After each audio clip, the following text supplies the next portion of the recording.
Yo, what's up, happy people? Isang mapagpalang araw po sa ating lahat, mga kuys, mga gayas, no? For today's video, mga kuys, mga gayas, ay, diba kahapon, yung Distrito 1, Distrito 6, at Distrito 3, ay, may naorganisa na po sila sa kanilang ticket o line-up. At ngayon po, may nadagdag po na 2 distrito. Yan po yung Distrito 4, at Distrito 5, mga koys, mga gayas. Yan po pag-usapan natin ngayon kung sino yung sumapi kay Yorme Isko at congressman at magiging councilor sa mga distrito na yon. But before that, mga koys, mga gayas, no? O, diba? Baha nga kahapon sa Manila, may lumusong. Si Yorme Isko po ay bumisita dyan sa may Delpan Evacuation Center. Panuorin nyo kung paano tinanggap si Yorme Isko sa mga Manileño na andyan po sa may Delpan, ha? Panuorin nyo po, panuorin nyo.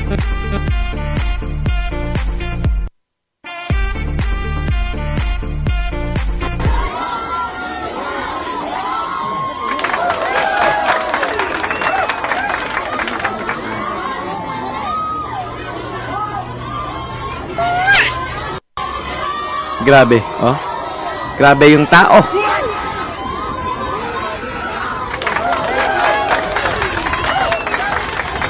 Grabe yung pagmamahal ng matao kay Yorme Isko, oh.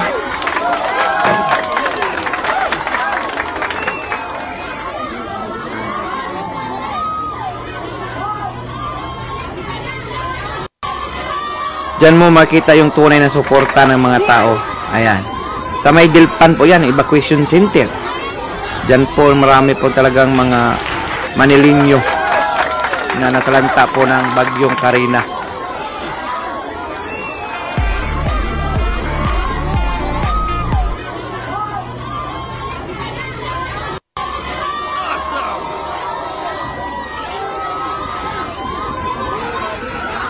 Zeng zeng Tojuans. Yan, diba? So, ayan. Sabi, mas inuna ni Yorme yung matatanda. Mahal kasi ni Yorme yung matatanda sa Manila, eh.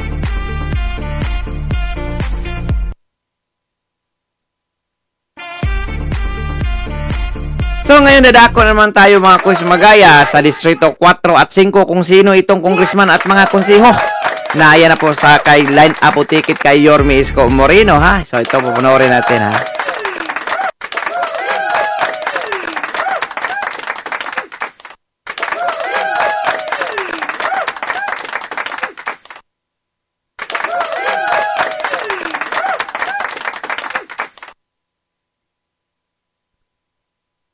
Ayan, nakita nyo ba, mga koys? Ayan. Orong muna tayo. Orongan muna natin saglit. adjust din pag may time kasi yung area natin of responsibility ay talagang napakalaki. Siguro mga 2x2 feet lang po ito, hindi 2 meters sa feet. So ito na po yung inaantay nyo. Ayan. At ito na nga yung matagal nating inaantay, di ba, kahapon? Yung ticket o line-up ng District 1, District 3, at District 6 ay naipakita natin kung sino-sino yon. Well, babalikan natin yon mamaya.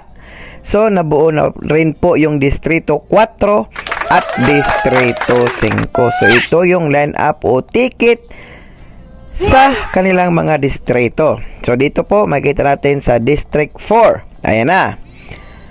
Yung congressman po ay si Joel T. GTV Villanueva. Tapos yung councilor sila ay si Attorney Lady Quintos. Ang pangalawa ay si BG Bagatsing. Ang pangatlo, si Eunice Castro. Yung pangapat na councilor, Romeo Oming Bagay. At yung panglima, Kuya Doc Francis Almeron. Ayan po yung Distrito 4. So, dadako naman po tayo sa Distrito 5. At ito naman ang line-up o ticket ng Distrito 5.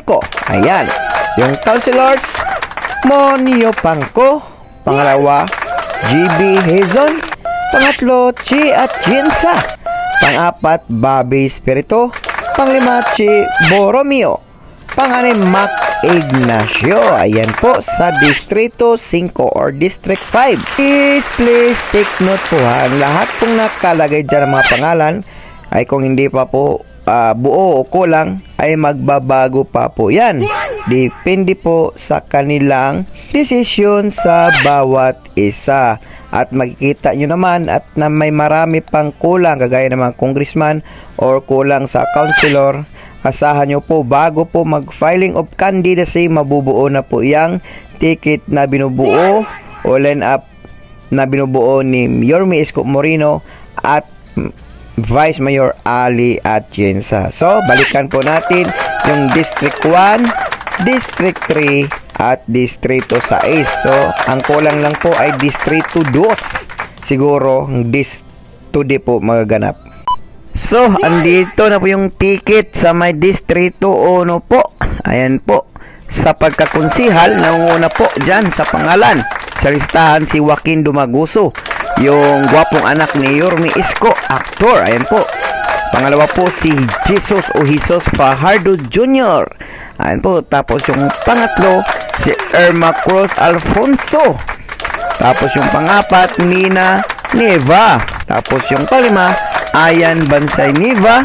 Tapos yung pang-anim, si Ernex Junicio. Yan po yung binubuo nilang ticket o line up dyan sa may Distrito 1.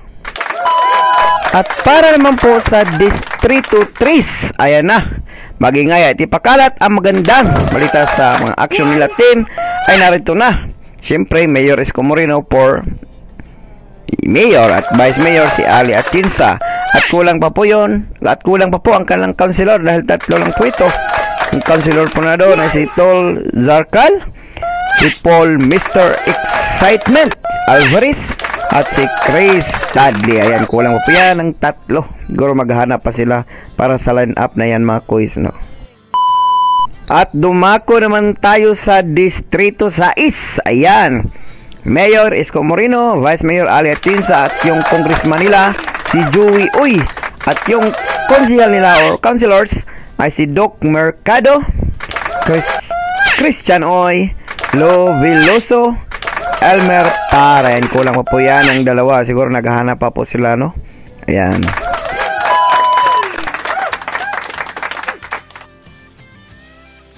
Oh, ayun nga mga koys, mga guys. Ayan po yung nabubuo ng kanilang mga land up. So, may kulang pa, dalawang distriton lang po yung kulang mga koys. No? May dalawang distriton lang po ang kulang. Isa District 2 yung kulang para makompleto na po yung 6 na distrito dyan sa Maynila mga koys, mga guys, no?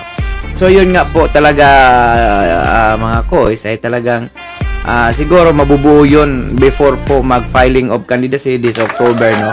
Yan po, antayin natin kung sinong-sino po yung mga congressman at yung mga councilor dyan, mga koys. At pag-usapan naman natin yung baha kahapon, mga koys, mga gayas, ay ayun nga po, ay talagang binisita po ni Yorme Isko yung evacuation center sa may Dilpan, dyan sa may Maynila, mga koys, no?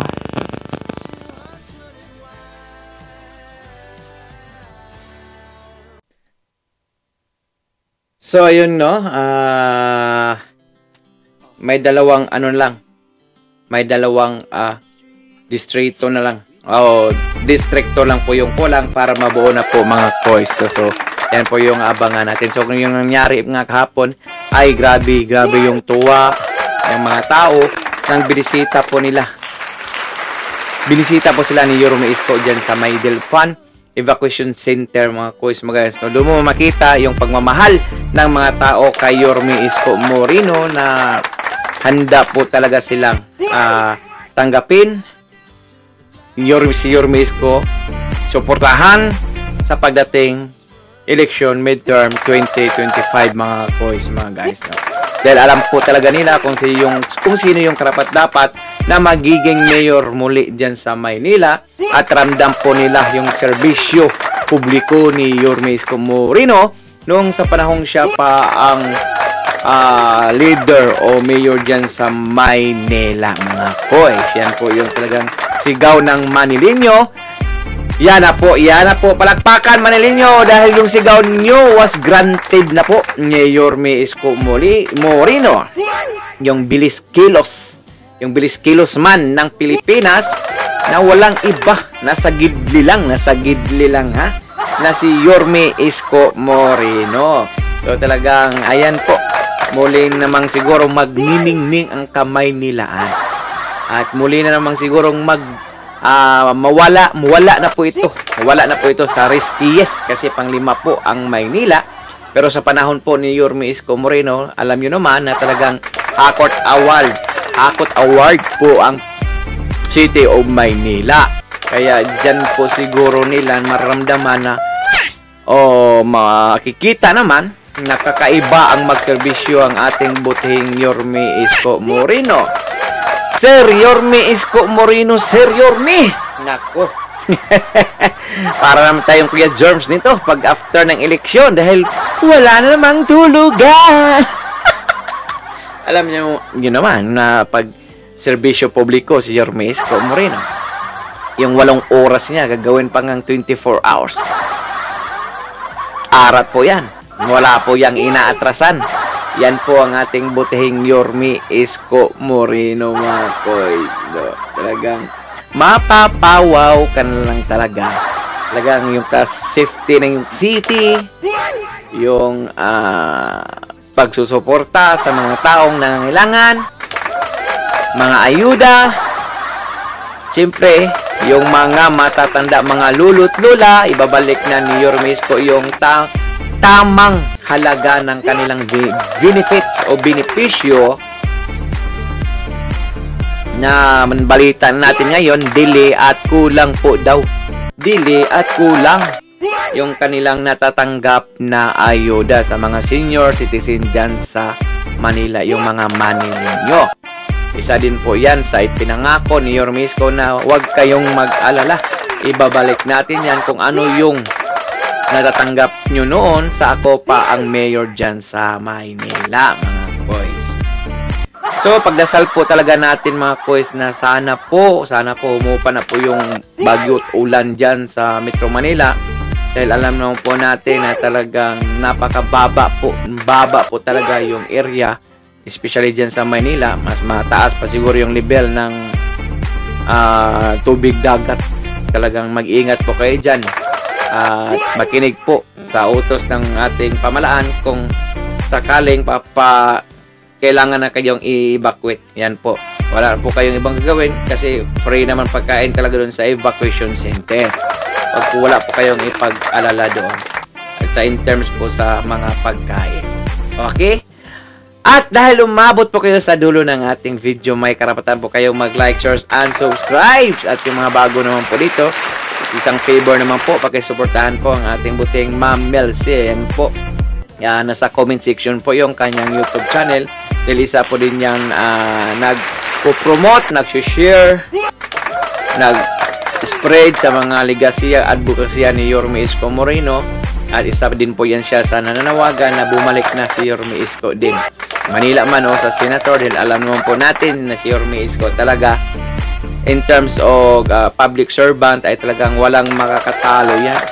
The only one man, 1 in a million lang yan talaga. O ba't lahat kasi nasabi natin 1 in a million? Kasi saan ka naman makakita ng isang mayor sa buong Pilipinas na nakagawa ng gaya ng ginagawa niya? Ano po yung nagawa niya? Pabahay, paralan, ospital, kalinisan, kasaganahan ng mga Manileño.